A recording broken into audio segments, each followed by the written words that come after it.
आज हम देखेंगे क्लास 8th की वर्कशीट 19 और विषय है विज्ञान, धातु एवं अधातु।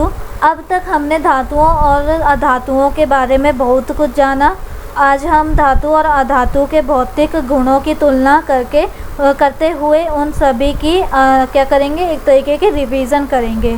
तो पहला गुण है दिखावट। तो ये चमकीला होता है और चमकदार होता है, ठीक है। और ये चमकीला नहीं होता, बस एक को छोड़कर, वो कौन सा है, आयोडीन को छोड़ के बाकी सारे चमकीले नहीं होते। अवस्था कैसी होती है इसकी, धातुओं की अवस्था होती है सभी धातुएं असामान्य ताप पर ठोस होते हैं, ठीक है, ठोस रूप में होते हैं। बस एक को छोड़ के मरकरी या पारा जो है वो कैसी होती है, तरल अवस्था में होती है, ठीक है, जिसका उपयोग किस लिए किया जाता है, थर्मोमीटर में इसका उपयोग किया जाता है, मर्क्यूरी का। और फिर अधातु कैसी होती है, अधातु ठोस भी होती है, द्रव भी होती है और गैस, तीनों अवस्थाओं में पाई जाती है। उसके बाद कठोरता की बात करी जाए तो सोडियम, पोटेशियम और जो लेड होती है ये चाकू से कट जाती है और बाकी सारी धातुएं कठोर होती है। और यहाँ पर क्या है, यह सामान्य नरम होती हैं या फिर भंगुर होती हैं, ठीक है।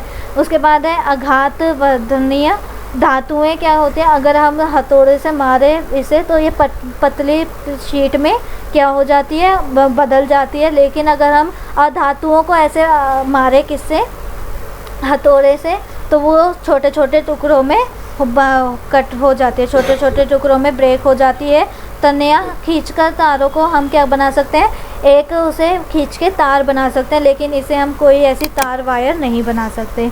चमकता धातुएं ऊष्मा और विद्युत के सुचालक होते हैं, मतलब कि ये अच्छा होता है। इसमें से क्या होता है कि जो धातुएं होती हैं इनमें से जो वो होती है इलेक्ट्रिसिटी और हीट दोनों पास हो जाती है, लेकिन अधातुओं में ये दोनों पास नहीं होती।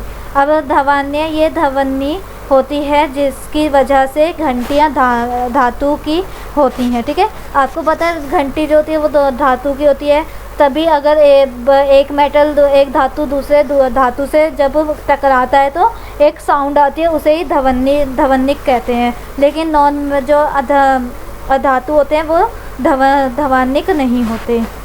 उदाहरण के लिए लोहा, सोना, copper, aluminium, magnesium, silver, sodium का, कैल्शियम इत्यादि। और इसका क्या हो जाएगा, carbon, oxygen, nitrogen, chlorine, sulphur, iodine इत्यादि, ठीक है। अब ये कुछ प्रश्न देख लेते हैं। दो धातुओं के नाम लिखिए जिन्हें चाकू से काटा जा सके। तो कौन कौन से ऐसे नाम हो सकते हैं, हम सोडियम और पोटेशियम या फिर लेड, इन तीनों में से आप कोई भी दो नाम लिख सकते हो। मंदिरों की घंटियां धातु की क्यों बनाई होती हैं, हमने देखा था ये ध्वनिक होती हैं, जिनकी वजह से घंटियां धातु की बनाई जाती हैं। तो ये आप आंसर नंबर 2 में लिख दोगे। फिर थर्ड क्या है, अपने आसपास उपस्थित किन्हीं 4 धातुओं और अधातुओं के नाम लिखिए। तो देखो धातुओं में तो लोहा आ जाएगा, सोना भी होता है, कॉपर भी होता है, एल्युमिनियम भी होता है, और सोडियम और कैल्शियम, मैग्नीशियम में से आप देख सकते हो जो आपके घर के आसपास हो।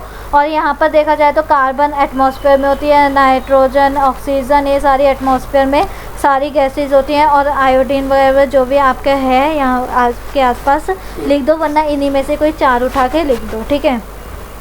नेक्स्ट है धातुओं और अधातुओं में अंतर स्पष्ट कीजिए। तो आप इनमें से देखो ये पूरा का पूरा डिफ्रेंशिएशन ही है, तो आप इसमें से कोई 5 पॉइंट भी लिख सकते हो और सारे भी लिख सकते हो। एक ऐसी धातु का नाम बताइए जो कमरे के ताप पर ध्रुव अवस्था में होती है। तो हमने अभी ऊपर पढ़ा था कि जो ध्रुव अवस्था में होती है, सारी तो कठोर में होती है, बस एक ही होती है जो ध्रुव में होती है। द्रव में कौन सी होती है, तो यहाँ पर क्या आ जाएगा, मरकरी आ जाएगा, या फिर क्या लिख सकते हैं, पारा लिख सकते हैं, ठीक है। तो इसका आंसर हो जाएगा ये वाला, लास्ट वाले का। तो और इसी के साथ हमारी वर्कशीट भी कंप्लीट होती है। आई होप आपको वीडियो अच्छी लगी और समझ में भी आ गई होगी। तो अगर आपको वीडियो अच्छी लगी है तो प्लीज़ लाइक कीजिए वीडियो को, और चैनल पर नए हो तो सब्सक्राइब करना बिल्कुल ना भूलें, और कमेंट में रिव्यू ज़रूर दें।